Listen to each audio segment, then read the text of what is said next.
बड़ी खबर आई हिजबुल्लाह से जुड़ी। खबर है कि नेतन्याहू ने अपनी सेना को हिजबुल्लाह के खात्मे के लिए तैयार रहने का आदेश दे दिया। इजरायल के मीडिया के मुताबिक नेतन्याहू ने इस बात के संकेत दिए कि जल्द ही हिजबुल्लाह पर भीषण हमले किए जाएंगे। लेबनान का चरमपंथी संगठन हिजबुल्लाह हमास जंग के बीच लगातार इजरायल के लिए मुश्किलें खड़ी कर रहा है। वो इजरायल पर खतरनाक मिसाइलें दाग रहा है, जिसकी वजह से इजरायल को नुकसान भी उठाना पड़ रहा है। और कहा जा रहा है कि इसीलिए अब नेतन्याहू का सब्र भी जवाब दे गया और उन्होंने हमास के बाद हिजबुल्लाह के अंत की तैयारी कर ली। हालांकि अब तक हमास जंग के बीच इजरायल एक और मोर्चे पर जंग लड़ने से बच रहा था, लेकिन जब पानी सिर के ऊपर से गुजर गया तो नेतन्याहू ने भी हिजबुल्लाह की बर्बादी की कहानी लिख डाली। इजरायल के मीडिया के मुताबिक नेतन्याहू ने हिजबुल्लाह को मिटाने के संकेत देते हुए सेना को तैयार रहने के लिए कह दिया। हालांकि हमास से जारी जंग में हिजबुल्लाह को लेकर इजरायल फूंक फूंक कर कदम आगे बढ़ा रहा है और इजरायल ने हिजबुल्लाह के हमलों के बाद ही उस पर पलटवार किया। लेकिन खबर है कि इसी बात का फायदा उठाकर हिजबुल्लाह इजरायल को दहलाना चाहता है, क्योंकि उसे ये बात अच्छे तरीके से पता है कि इजरायल की फौज अभी हमास से लोहा ले रही है। ऐसे में वो उस पर जोरदार हमले नहीं कर पाएगी। लेकिन नेतन्याहू ने उसकी ये गलतफहमी अपने एक बयान से दूर कर दी। खबर के मुताबिक नेतन्याहू ने साफ कह दिया कि हिजबुल्लाह के फन को कुचलने की तैयारी इजरायल कर रहा है, जिसका मतलब यह कि हिजबुल्लाह इजरायल की खामोशी को उसकी कमजोरी समझने की गलती ना करे। माना जा रहा है कि हिजबुल्लाह पर इजरायल ने अब तक इसलिए ताकतवर हमले नहीं किए हैं क्योंकि वो उसे मिटाने के लिए बड़ा प्लान बना रहा है। और नेतन्याहू के इशारे के बाद उस प्लान का पर्दाफाश भी हो गया। हमास पर इजरायल भीषण हमले कर उसका नामो निशान मिटाने की कोशिश कर रहा है। ऐसे में अगर उसने हिजबुल्लाह से भी जंग छेड़ दी तो उसे दो मोर्चों पर एक साथ लड़ना पड़ेगा। और हिजबुल्लाह भी अकेला नहीं है, उसके साथ इजरायल का कट्टर दुश्मन ईरान खड़ा है। मतलब ये कि अगर इजराइल ने हिजबुल्लाह से जंग शुरू की तो ईरान भी उसमें कूद सकता है।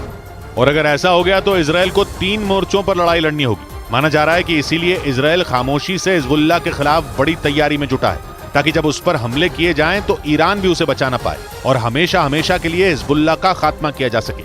इसीलिए नेतन्याहू ने भी कह दिया कि हमास की बर्बादी के बाद हिजबुल्लाह से हर एक जख्म का हिसाब बराबर किया जाएगा। लेकिन नेतन्याहू का गुस्सा इसलिए भी भड़का है क्योंकि उत्तरी इजरायल की सीमा पर हिजबुल्लाह लगातार बड़ी चुनौती बनता जा रहा है। लेबनान में बनाए अपने ठिकानों से उसने इजरायल पर कई हमले किए हैं, जिसकी वजह से इजरायल के कई लोगों की मौत हो चुकी है।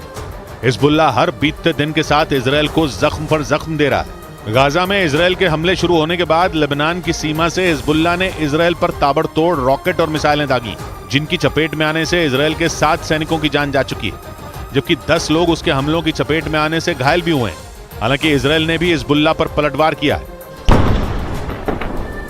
लेकिन इसके बावजूद उत्तरी इजरायल यानी लेबनान की सीमा से हिजबुल्लाह की तरफ से हमले कम नहीं हुए। उसने इजरायल की सेना को निशाने पर लेकर उसे तगड़ी चोट पहुंचाने की कोशिश की। और इतना ही नहीं, पहले जहां हिजबुल्लाह रॉकेट से इजरायल पर निशाना साध रहा था, वहीं अब उसने मिसाइल और दूसरे खतरनाक हथियारों का भी इस्तेमाल तेज कर दिया।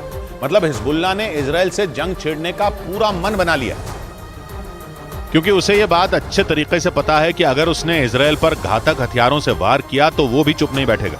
लेकिन इजरायल की सेना हिजबुल्लाह पर हमले करने में जहां नरमी बरत रही है, वहीं हिजबुल्लाह पूरी ताकत से हमले कर रहा है। हालांकि हिजबुल्लाह ने इजराइल पर अपनी खतरनाक मिसाइलों का भी दम दिखाना शुरू कर दिया है।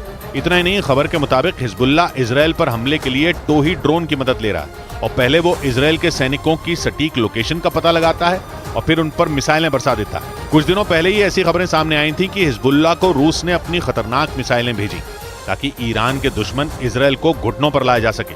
ऐसे में जब हिजबुल्लाह के प्रमुख हसन नसरल्लाह ने यह दावा किया कि इजरायल पर घातक मिसाइलों से भी हमले तेज कर दिए गए, तो रूस पर भी उंगली उठने लगी, क्योंकि हिजबुल्लाह ने इजरायल पर अपने हमले पहले से ज्यादा तेज कर दिए। माना जा रहा है कि इसीलिए इजरायल ने हिजबुल्लाह से निपटने के लिए एक बार में ही उसे मिटाने की रणनीति बनाई।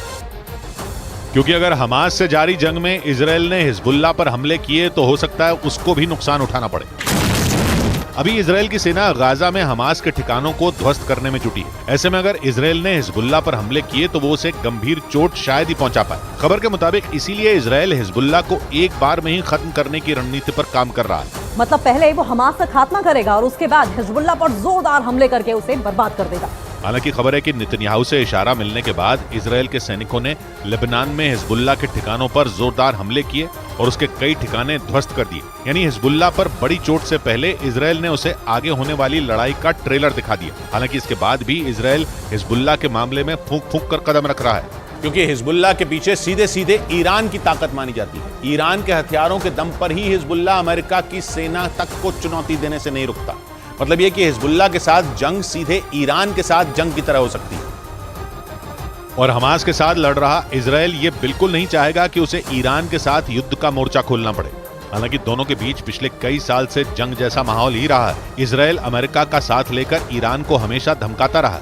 ईरान पर परमाणु बम बनाने का आरोप लगाकर इजरायल ने उसे पूरी दुनिया के सामने विलेन बनाने की भी कोशिश की। माना जा रहा है कि इसी वजह से ईरान ने चरमपंथी संगठन हिजबुल्लाह को इजराइल के सामने खड़ा कर दिया है, जो इजरायल की उत्तरी सीमा पर पिछले कई साल से इजरायल का सिरदर्द बना हुआ है। लेबनान में बैठकर वो इजरायल पर हमले करता रहता है और ईरान से उसे हर तरह की मदद भी मिलती है। माना जा रहा है कि इसी वजह से इजरायल ने हमास के बाद हिजबुल्लाह के सफाए की बात कही, ताकि ईरान भी जंग में उतरे तो इजरायल की सेना उससे निपट सके।